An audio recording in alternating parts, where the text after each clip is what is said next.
I broke every rule in the book that day, and I still don't know if I made the right choice. I'm Jessica Torres. I've been a correctional officer at Riverside Correctional Facility for 3 years. I've seen things that would make most people quit after a week. Fights, overdoses, suicide attempts. But nothing prepared me for what happened in the visiting room on a Tuesday afternoon in March. Nothing prepared me for the moment I had to choose between my job and what felt like basic human decency. The day started normal. Too normal.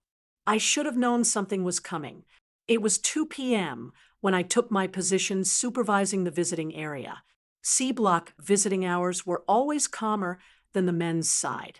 Mothers with kids, elderly parents, sometimes a boyfriend or husband. The room smelled like vending machine coffee and cheap perfume. Fluorescent lights buzzed overhead. Plastic chairs bolted to the floor. Everything designed to prevent anything from being used as a weapon. I did my usual scan. 12 inmates, various visitors. I recognized most of the regulars. Mrs. Chin visiting her daughter Amy like she did every Tuesday. A young woman visiting her sister. Then I saw her, cell 47, Maria Santos. She sat alone at a corner table, hands clasped together so tight her knuckles were white. No visitor yet, but her eyes were locked on the entrance door like she was waiting for something. Or someone. I'd known Maria for 8 months. She was 32, serving 4 years for drug possession with intent to distribute. Her third strike. But here's the thing about Maria that most people didn't know. She wasn't a dealer. She was a user who made one stupid decision. Her boyfriend, at the time, had stashed product in her car. When the cops pulled her over for a broken taillight, they found 2 kilos of cocaine in her trunk. Her boyfriend disappeared. Maria took the fall. She told me once late at night during my rounds that the worst part wasn't the prison. It wasn't the food or the guards or the other inmates. The worst part was her son, Diego, 5 years old. I'd seen his picture. Maria kept it hidden under her mattress, which was technically against regulations, but I pretended not to notice. A little boy with huge brown eyes and a gap-toothed smile. In the photo, he was wearing a Batman costume, cape and all. Maria hadn't seen Diego in 8 months. Her ex-boyfriend, Diego's father, had full custody. And Carlos, the father, he blamed Maria for everything. He told her she'd never see Diego again, changed his number, moved to a new address. Maria had been a model inmate until about 3 weeks ago. Then something changed. She became anxious, jumpy, started asking me weird questions about visiting procedures. How long visits lasted, where exactly I stood, whether cameras could see under the tables. I should have reported it. Looking back, all the signs were there. The entrance door opened. A man walked in, late 30s, wearing jeans and a leather jacket. He had a hard face, the kind of face that's seen too much and trusted too little. And he was holding a little boy's hand. Diego. I watched Maria's entire body go rigid. Her eyes filled with tears instantly. The little boy didn't recognize her at first. Why would he? 8 months is forever when you're 5 years old. But it wasn't Carlos holding Diego's hand. I'd seen Carlos's picture in Maria's file. This was someone else. The man walked Diego over to Maria's table. I moved closer, instinct kicking in. Something felt wrong. The man's eyes were cold, calculating. He sat Diego down across from Maria, but didn't sit himself. Just stood there, arms crossed. 15 minutes, the man said. Not to Maria, to Diego. You got 15 minutes with your mom. Then we leave. Understand? Diego nodded, confused. Maria was shaking. Baby, she whispered, mi amor, do you remember me? The little boy stared at her. Then, slowly, something clicked. Mommy, I've seen a lot of things in this prison, but watching that little boy recognize his mother, watching his face light up and then immediately crumble into tears, that broke something in me. Why did you leave? Diego asked. Poppy said you didn't want me anymore. Maria's face went pale. No, baby, no. That's not true. I didn't leave you. She glanced at the man, then back to Diego. I made a mistake, and I had to come here. But I never stopped loving you. Not for 1 second. I should have been watching the whole room. That's my job. But I couldn't look away from them. Diego climbed onto his chair, reaching across the table. Maria grabbed his hands like he was the only thing keeping her anchored to earth. They were both crying now. I drew you pictures, Diego said. Lots of pictures. But Poppy threw them away. He said you're bad. Your Poppy's wrong, baby. I'm not bad. Maria's voice cracked. I love you so much. The man checked his watch. He looked bored, annoyed, even. That's when I realized something was very wrong. This wasn't a father bringing a son to see his mother. This was something else. I moved closer to their table.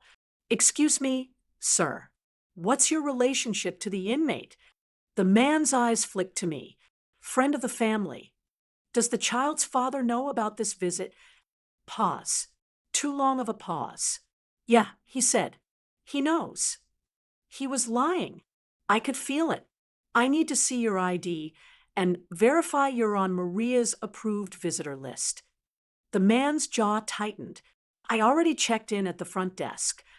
Then it won't be a problem to verify again. Maria was watching me now, panic in her eyes. But underneath the panic, something else. Desperation. Planning. I'd seen that look before. The man pulled out his wallet, handed me an ID. Robert Mendoza. I stepped away to radio the front desk, keeping one eye on the table. That's when everything went wrong. I heard Maria's voice, urgent and low. Baby, listen to me. In 30 seconds, Mommy needs you to do something very important. You see that door behind you? The one we came through. My hand went to my radio. When I say Batman, you run to that door as fast as you can. Remember how fast Batman runs. Like that. Can you do that for Mommy? Maria. My voice was sharp. Step away from the table. She ignored me. Someone will catch you, but don't be scared. Scream as loud as you can. Scream, help me. Over and over. Can you do that? Santos stepped back now. Diego nodded, eyes wide. Batman, Maria whispered. Everything happened at once. Diego bolted. The little boy was fast, I'll give him that. Robert lunged for him, but Diego was already past him. The kid was screaming, help me, at the top of his lungs. The entire visiting room erupted. Other inmates stood up. Visitors shouted. My backup guard, Morrison, was at the other end of the room. And Maria vaulted over the table. I'd never seen an inmate move that fast. She wasn't going for the door. She was going for Diego. Robert grabbed her arm, but Maria twisted, bringing her elbow up into his face. Blood exploded from his nose. Lockdown. I shouted into my radio. Visiting room lockdown, now. Morrison tackled Maria. She went down hard, still reaching for Diego. The little boy had made it to the door, but it was sealed. Automatic protocol. He pounded on it with his small fists, still screaming. I reached Diego first, scooped him up. He fought me, kicking and crying. Mommy! Mommy! Behind me, Morrison had Maria pinned. She wasn't resisting anymore, just sobbing. Let me hold him. Please. Just let me hold my son. Please, Jessica. Please. Robert was on his feet, nose gushing blood, fury in his eyes. Backup poured in. 2 more guards. They hauled Maria away. She was still crying, still reaching for Diego even as they dragged her toward the door. Mi amor, Mommy loves you. Remember that. I love you. The door slammed. She was gone. Diego was shaking in my arms. I want my mommy. Why can't I see my mommy? My heart was shattering. Captain Reynolds arrived. What the hell happened here, Torres?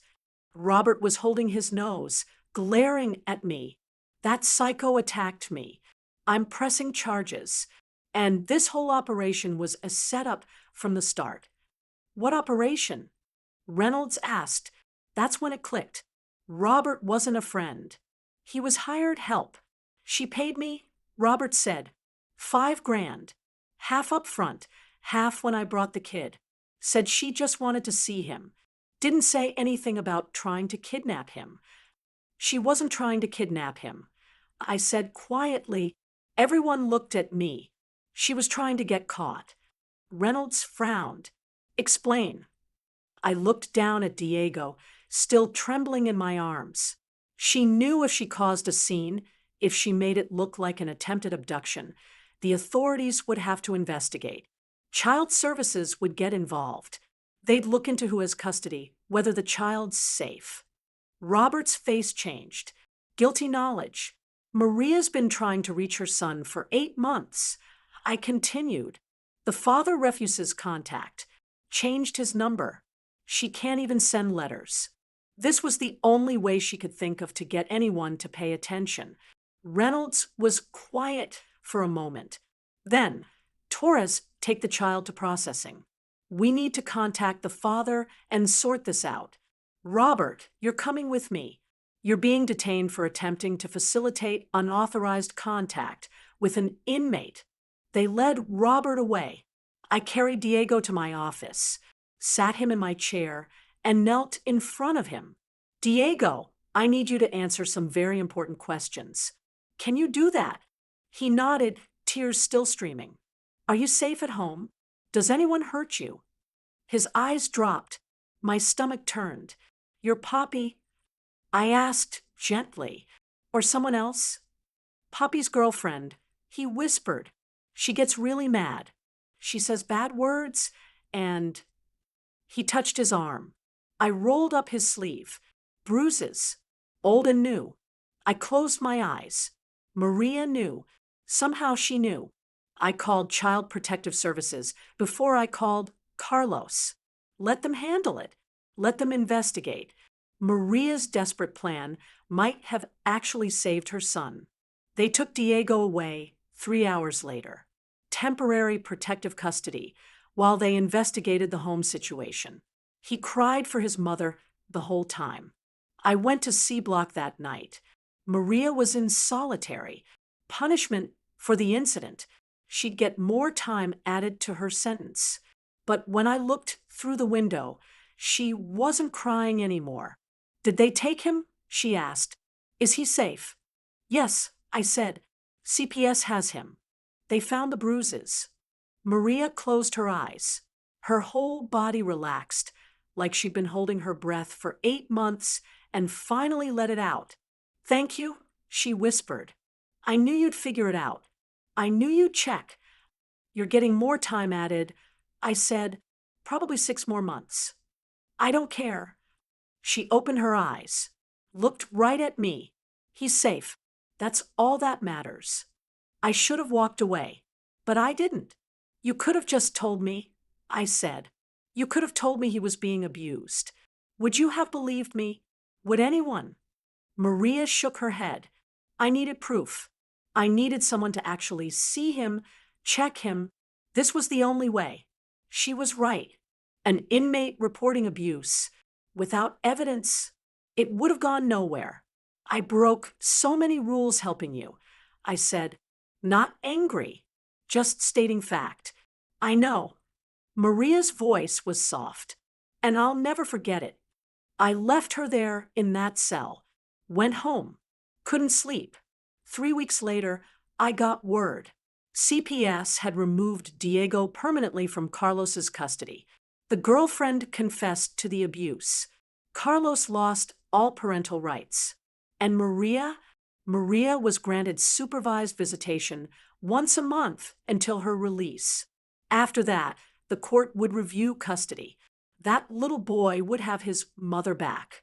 I think about that day constantly. I broke protocol. I didn't report Maria's suspicious behavior earlier. I let emotion cloud my judgment. By every rule in the handbook, I failed. But Diego is safe now. That's what matters, right? Sometimes I wonder what would have happened if I'd been faster. If I'd stopped Maria before Diego could run. If I'd reported everything and shut it down. Would anyone have checked on that little boy? Would anyone have found the bruises? I don't know. And that terrifies me. The system isn't perfect. Rules exist for good reasons. But sometimes, just sometimes, breaking them is the only way to do what's right. Maria writes me letters now. They're screened, of course, but she thanks me every time. Says Diego is doing better in foster care. Says he draws pictures of her now. And this time, nobody throws them away. I still have my job. Reynolds never officially reported my involvement. He knew, but he also knew about Diego's bruises. Sometimes captains have to make judgment calls too. This job changes you. You start out believing in black and white, rules and order. But the longer you're here, the more you see the gray areas. The mothers who made mistakes. The women who got caught in someone else's crime. The inmates who are still human, still fighting for the people they love. Maria taught me something important that day. Desperation doesn't always look like violence. Sometimes it looks like a mother willing to sacrifice everything, including her freedom, just to save her child. I still don't know if I made the right choice, but I know I made the human choice, and I can live with that. What would you have done? Would you have stopped her? Would you have reported everything before it happened? Or would you have done what I did and lived with the consequences? Leave your thoughts in the comments. Because honestly, I'm still trying to figure out if I'm a good officer or just someone who got lucky that day.